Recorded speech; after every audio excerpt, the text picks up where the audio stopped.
નેપાળમાં રાજકીય સંકટ વકર્યું. પ્રચંડ હિંસા બાદ વડાપ્રધાન ઓલીનું રાજીનામું. સેના પ્રમુખ જનરલ અશોક રાજ સિંઘેલા દ્વારા શાંતિની અપીલ. નેપાળમાં વડાપ્રધાન કેપી શર્મા ઓલીના રાજીનામા બાદ દેશભરમાં ફેલાયેલી હિંસક અરાજકતાને કાબૂમાં લેવા માટે નેપાળી સેનાએ મંગળવાર રાત્રિના 10 વાગ્યાથી સુરક્ષાની સંપૂર્ણ જવાબદારી સંભાળી લીધી છે. સેના પ્રમુખ જનરલ અશોક રાજ સિંઘેલે આ પરિસ્થિતિને દુર્ભાગ્યપૂર્ણ ગણાવતા જણાવ્યું હતું કે દેશમાં શાંતિ અને સદભાવના પુનઃસ્થાપિત કરવી એ સેનાની જવાબદારી છે. વડાપ્રધાન ઓલીનું આ રાજીનામું લગભગ 27 કલાક સુધી ચાલેલા ભીષણ યુવા આંદોલન બાદ આવ્યું હતું, જેમાં પ્રદર્શનકારીઓએ રાજધાની કાઠમંડુ સહિત અન્ય ભાગોમાં સંસદ ભવન, સરકારી કાર્યાલયો અને અનેક રાજકીય નેતાઓના નિવાસસ્થાનોને આગ ચાંપી દીધી હતી. આ હિંસક ઘટનાઓમાં 22થી વધુ લોકોના મૃત્યુ થયા છે, જેને પગલે ઓલીએ દેશની પ્રતિકૂળ પરિસ્થિતિને ટાંકીને પોતાના પદ પરથી ત્યાગપત્ર આપ્યું હતું. રાષ્ટ્રને સંબોધિત કરતા જનરલ સિંઘેલે પ્રદર્શનકારીઓને હિંસા રોકીને શાંતિપૂર્ણ સંવાદનો માર્ગ અપનાવવા માટે આહ્વાન કર્યું છે. તેમણે સ્પષ્ટ કર્યું છે કે સેના દેશની એકતા, અખંડિતતા અને નાગરિકોની સુરક્ષા માટે સંપૂર્ણપણે પ્રતિબદ્ધ છે અને રાષ્ટ્રીય સંપત્તિને નુકસાન પહોંચાડનારા તત્વો સામે કડક કાર્યવાહી કરવામાં આવશે.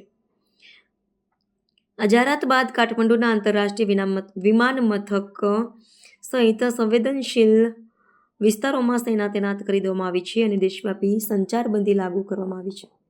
नेपाल को इतिहासदेखि नै नेपालको स्वतन्त्रता, सार्वभौम सत्ता, भौगोलिक अखण्डता, स्वाधीनता, राष्ट्रिय एकता र नेपाली जनताको सुरक्षार्थ विषम परिस्थितिमा पनि नेपाली सेना प्रतिबद्ध रहँदै आएको तथ्य हामी सबैलाई सर्वविदितै छ.